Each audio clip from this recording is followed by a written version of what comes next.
Hello everyone and welcome to Victoria's Action Figure Cantina. Today we're having a look at the Mattel DC Comics Multiverse Batman v Superman Lex Luthor 6-inch scale figure. Packaging, as you can see, is the same style packaging we've been seeing this whole year for the 6-inch DC Comics Multiverse line. You get a picture of Lex down on the bottom, played by Jesse Eisenberg, and then you see the figure inside, and you can see the grapnel gun accessory that he comes with. Side of the box indicates that this is the DC Comics Multiverse. You get the Batman v Superman logo on the bottom and a peek into the packaging. Opposite side gives you a look at Jesse Eisenberg again. Back of the box basically says that you can get the grapnel gun, you can get all the parts to assemble it. We're almost done. We got this figure and then one more, and then we'll be able to assemble it finally. Alright guys, so I don't have very high hopes for this figure, but I'm going to go ahead and open it up. I'm going to check it out, and then we'll take a closer look and see what we got.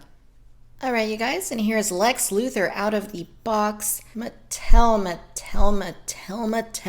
This does not look anything like Lex Luthor. It doesn't look anything like Jesse Eisenberg. Mattel, what are we going to do with you, Mattel?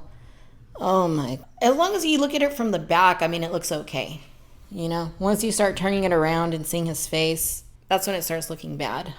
This does not look like Lex Luthor at all.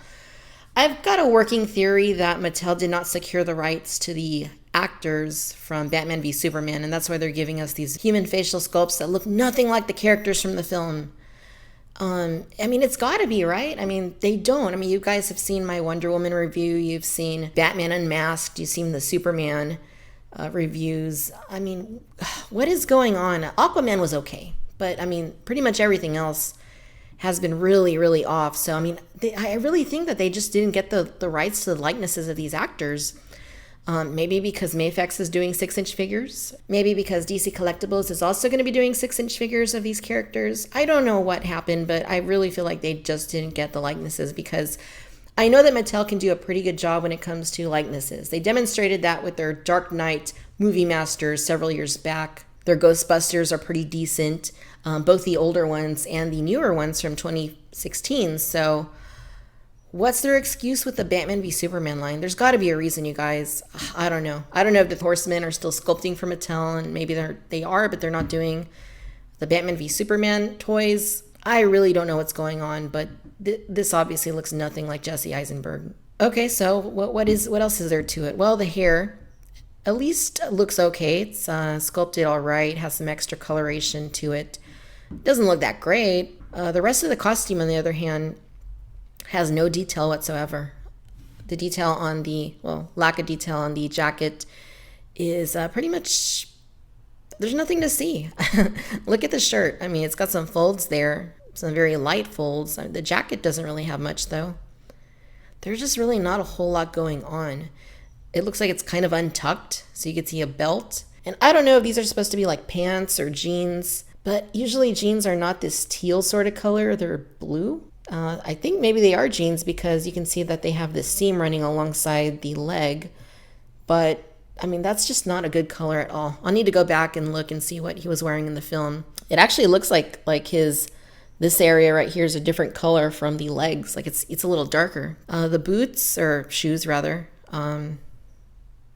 look okay. I mean, they kind of look like Converse a little bit.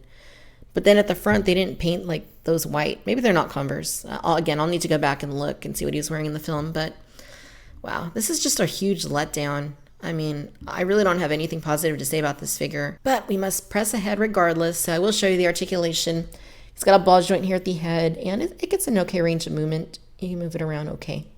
He's got ball joints at both of the shoulders. He's got swivels at both of the biceps, bends at both of the elbows. Can you swivel his wrists? Yes, you can swivel his wrists. He's got an ab crunch that doesn't move. So Mattel's been doing this a lot with this line. Like, they make ab crunches on their figures that go back instead of forward. I mean, what in the hell is the point of that? I'm at a loss for words here. You get a swivel there at the waist. He's got the typical Mattel articulation at the hips, so you can kind of do a split. And it's basically two pieces right there, so you can go outward for the split and then forward and back, and they do move almost 90 degrees. He's got swivels at both of the thighs. You get your bends here at the knees, and then bends at both of the ankles, though you don't get a whole lot of movement from them. It's pretty much par for the course in terms of a Mattel figure, but it's not really par for the course in terms of industry standards because this is very outdated articulation. And Lex doesn't come with a single accessory. He doesn't come with any kind of like gadgets or nothing, no weapons, nothing whatsoever. Very disappointing.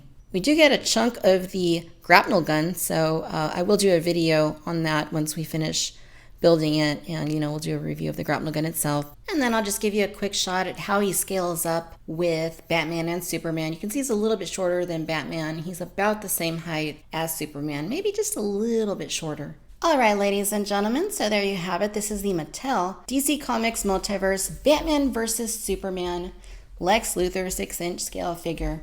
All in all, you guys, how disappointing. I mean, if there's one positive thing I have to say about this figure, it's that it is a Lex Luthor figure from Batman v Superman. That's about it. The figure itself is very bland. It's very boring. It doesn't look like the actor. It's just a very big missed opportunity. I mean, I almost feel like, why didn't they give us like a fifth Batman or a third Superman or, just something different? There's just really nothing remarkable about this figure whatsoever. I mean, other than the likeness, the hair, the costume, the color of the jeans, and then the fact that his crotch area is not the same color as his legs. It's kind of a different shade of teal. Oh, guys, I don't know. I'm really disappointed in Mattel. You guys have done good stuff in the past.